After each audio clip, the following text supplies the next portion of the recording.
So it's time for another How Great Belarus Is video.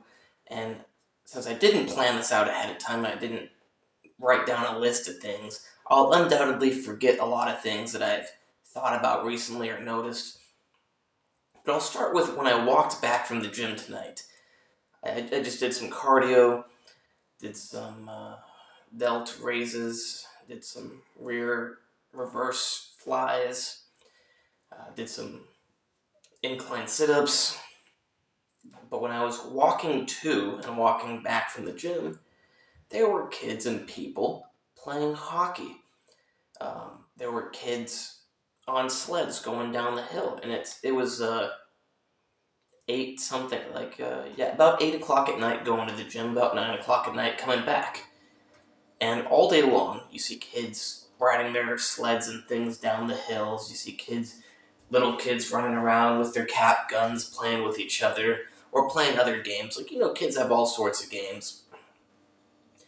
And something that I've always noticed, but I never really thought about it, and the other day I paid to use one of these machines that you punch and it tells you how hard your punch is. Now, there is a catch to that. It's that it only can register your punch strength in one direction, because the thing hangs and it goes like this. So if you punch it slightly not at the direction that it moves, your force just goes into the machine, not the registration part of it.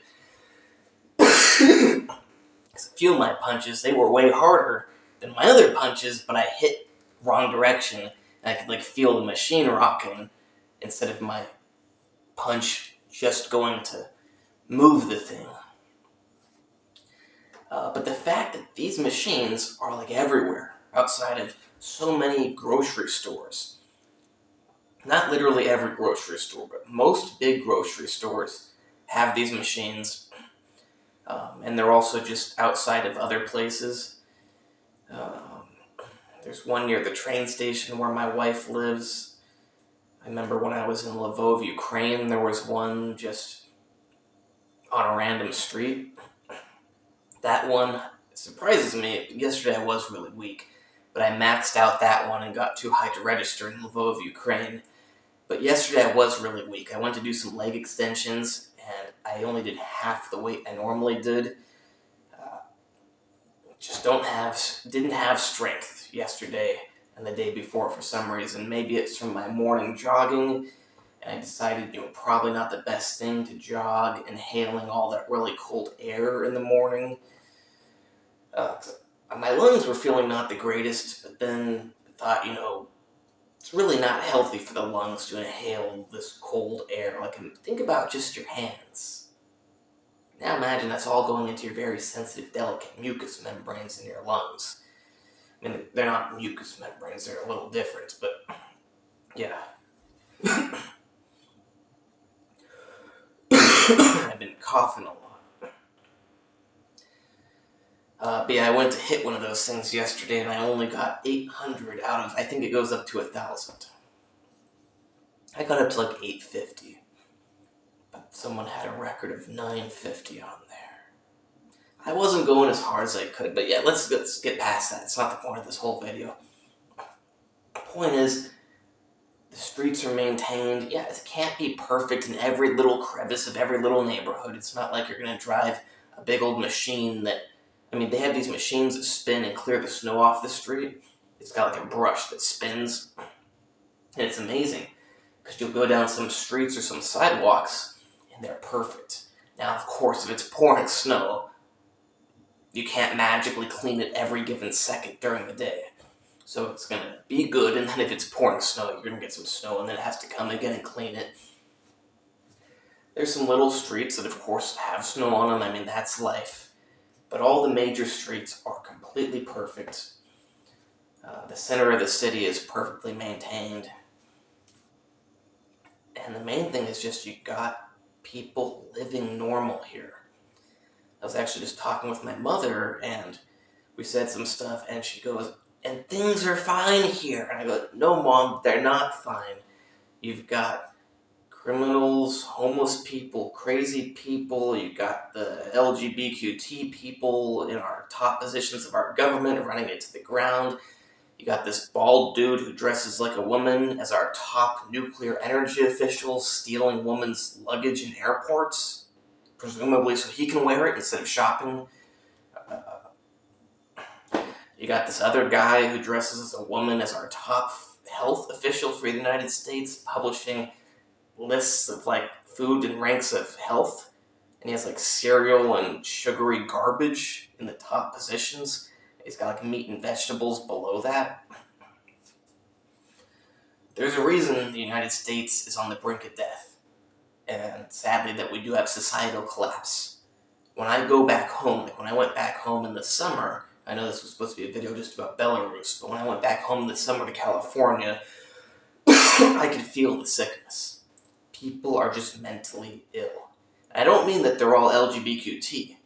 I mean that even the other people just have so much stress and depression and bad stuff built up inside them. Not everybody, but like you just go to the grocery store, for example, and you can feel so many people around, or just walk down the street and you feel so many people around you. They're just like on edge. You feel these bad negative emotions.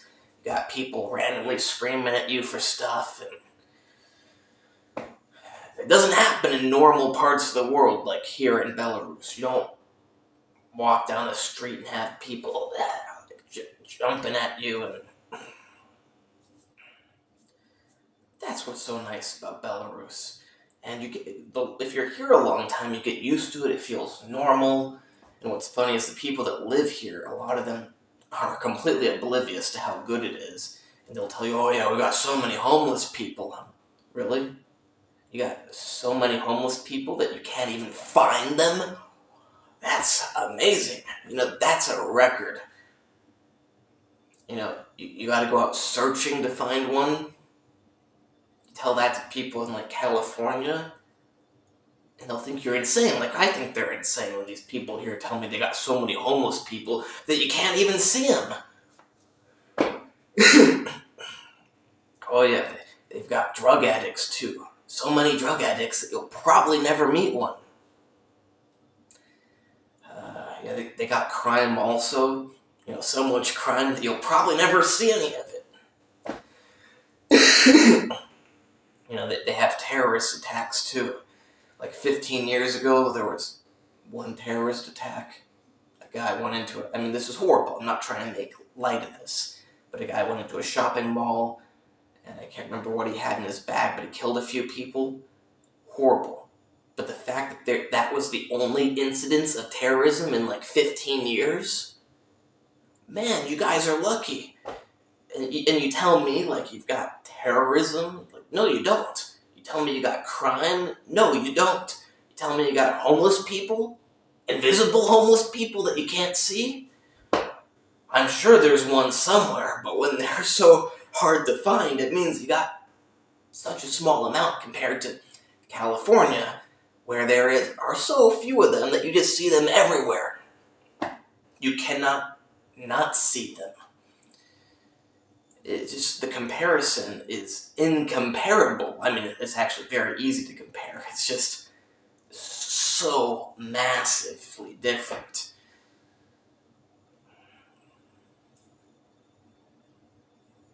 And it's sad, actually, when you encounter these people here that think they got it so bad. Yes, I know it doesn't have the best economy in the world. And sadly, the West is largely to blame for that. I think the West is in... Let me think about this for a little bit, what direction West would be in.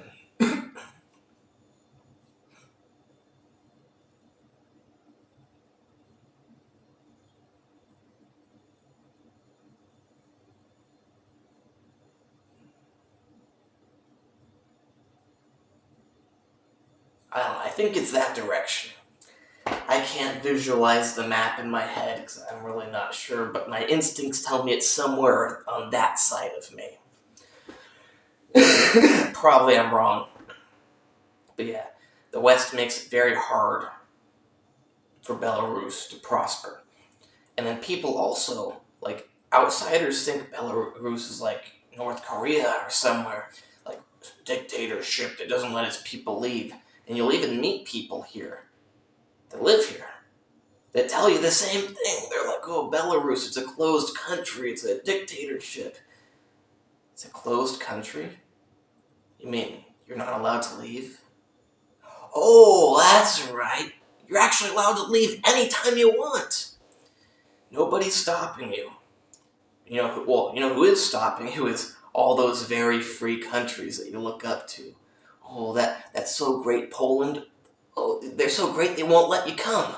Oh, Lithuania is so great. Oh, it's so great they won't let you come. Oh, France, it's so great. Oh, yeah, so great they won't let you come.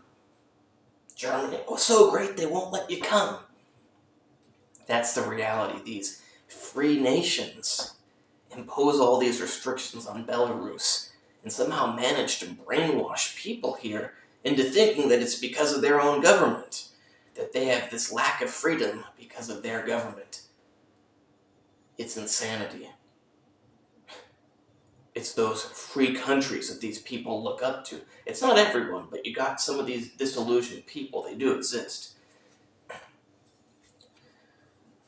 It's sad.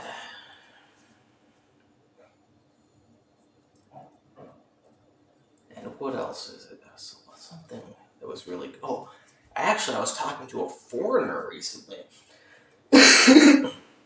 who told me he doesn't like it here, but he has figured out how to bear with it and get through it.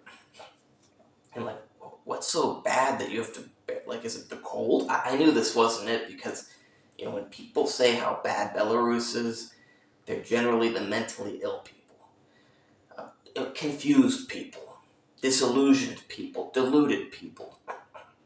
But I go, is it the cold? I knew it's not the cold. It's not even that cold. I know it's cold, but I mean, it's not so cold you can't live here. And he goes, oh no, it's because it's a dictatorship. I had to hold back my smile. I go, oh, interesting. How has that affected your life? I don't really notice it. And he goes, well, I can just feel the energy of it. Now, I did just talk about being able to feel the energy in California of all these crazy people on edge, but that's because it actually exists. Now, I do have to put some substance to what he said, because I did just tell you that there are disillusioned, delusional, crazy people here that actually believe this stuff. So you hang around these young hipsters, or whatever you want to call them, that believe that Europe is the way, that we need Europe and Western world to give us all dildos to shove in ourselves. Those ones will wallow in self-pity, imagining that they are very unfree here because they can't do degenerate things.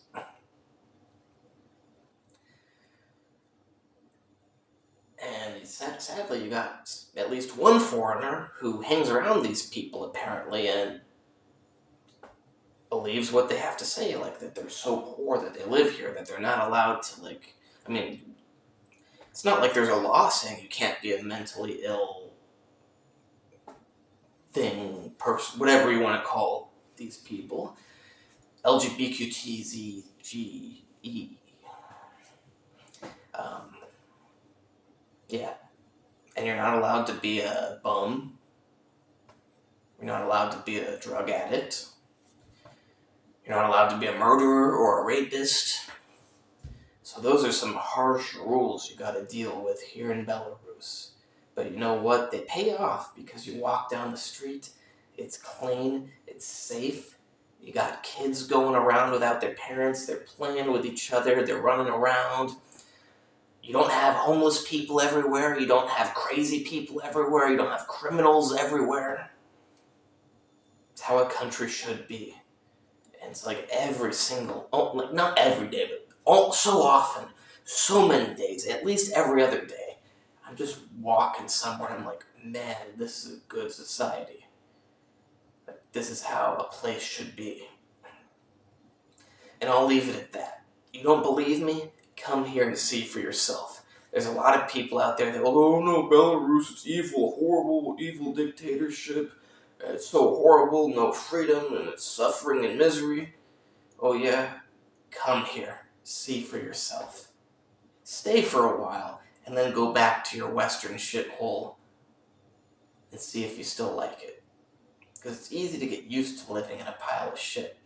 But the second you leave it, you realize you were living in a pile of shit and you don't like it when you return.